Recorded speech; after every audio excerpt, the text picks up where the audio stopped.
Hello legends ಹೆಂಗದಿರಿ ಎಲ್ಲರೂ. ನಾವು ಇವತ್ತು ಕಲ್ಗಟಿ ಜಾತ್ರೆಗೆ ಬಂದಿದ್ದು. ಕಲ್ಗಟಿ ಜಾತ್ರೆಗೆ ಬಂದ ದೇವಿ ದರ್ಶನ ತೊಗೋಬೇಕಂತ ಸ್ಟಾರ್ಟಿಂಗ್ ದೇವಿ ದರ್ಶನಕ್ಕಂತ ಬಂದ್ಬಿಟ್ಟು ದೇವಿ ದರ್ಶನಕ್ಕೆ ಬಂದಾಗ ಅಲ್ಲೊಂದು ನಾಟಕ ಚಾಲು ಆಗಿತ್ತು. ಆ ನಾಟಕನೆಲ್ಲ ನೋಡ್ಕೊಂತ ಹಂಗೆ ದೇವಿಗೆ ಒಂದು ನಮಸ್ಕಾರ ಮಾಡ್ಕೊಂಡು ಮತ್ತೆ ಅಲ್ಲಿಂದ ಜಾತ್ರೆಗೆ ಹೊಂಟು. ಜಾತ್ರೆಗೆ ಹೋದಾಗ ಈ ಅನ್ನಗಳು ಫುಲ್ ಡ್ಯಾನ್ಸ್ ಮಾಡತ್ತಿದ್ರು.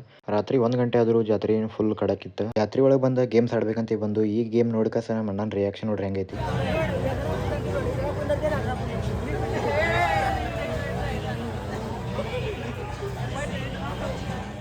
ಅಲ್ಲಿಂದ ಅದು ಗೇಮ್ ಬೇಡ ಇದು ಗೇಮ್ ಬೇಡ ಅಂತ ಡೈರೆಕ್ಟ್ ಬ್ರೇಕ್ ಡ್ಯಾನ್ಸ್ ಆಡಕಂತ ಬಂದ್ಬಿಟ್ಟು ನಮ್ಮ ಹುಡುಗರಂತೂ ಫುಲ್ ಜೋಶ್ನಾಗಿದ್ರು ಎಲ್ಲರೂ. ಈ ಅಣ್ಣನ ಪೇಸ್ ನೋಡ್ಕೋರಿ ಈಗ, ಆಮೇಲೆ ಅವ್ನ ರಿಯಾಕ್ಷನ್ ತೋರಿಸ್ತೀನಿ ಹೆಂಗಿರ್ತದಂತ. ಇನ್ನು ಗೇಮ್ ಸ್ಟಾರ್ಟ್ ಆಗೋಕ್ಕಿಂತ ಮೊದಲು ಅಣ್ಣ ಫುಲ್ ನರ್ವಸ್ ಆಗಿಬಿಟ್ಟಿದ್ದ. ಇಲ್ಲಿಂದ ಬಿಟ್ಬಿಟ್ರೆ ನಂಗೆ ಸಾಕು, ನಾ ಹೋಗ್ತೀನಿ ಅನ್ನತ್ತಿದ್ದ. ಹಂಗೆ ನಿಮ್ಮ ಗ್ರೂಪ್ ಒಳಗೂ ಇಂಥ ಒಬ್ಬ ಇದ್ರೆ ಅವಂಗೆ ಟ್ಯಾಗ್ ಮಾಡಿರಿ ಈ ವಿಡಿಯೋ. ಗೇಮ್ ಸ್ಟಾರ್ಟ್ ಆದ್ಮೇಲಂತೂ ಅಣ್ಣನ ರಿಯಾಕ್ಷನ್ ನೋಡಿ ಎಲ್ಲರಿಗೂ ನಕ್ಕ ಸಾಕಾಯ್ತು. ಅಷ್ಟು ಅಣ್ಣ ಅವತ್ತು ರಿಯಾಕ್ಷನ್ ಕೊಡೋದಿದ್ದ ಅಣ್ಣ. ಅಲ್ಲಿಂದ ಬಂದು ಗೊಂಜಾ ತಿನ್ನೋಣ ಅಂದ್ರೆ ಎಲ್ಲರೂ ಗೊಂಜಾ ತಿನ್ಬೇಕಂತ ಬಂದು ನಮ್ಮ ಶ್ರೀಕಾಂತನ ಅಂಗಡಿ ಹಚ್ಚಿದ್ದ. ಅವ್ಗೊಂದು 10 ವರ್ಷದ ಎಕ್ಸ್ಪೀರಿಯನ್ಸ್ ಇದ್ದವ್ರಿಗೆ ಹೆಂಗೆ ತೆಗೆದು ಕೊಡ್ತಾನೆ ನೋಡ್ರಿ ಗೊಂಜಾಳ.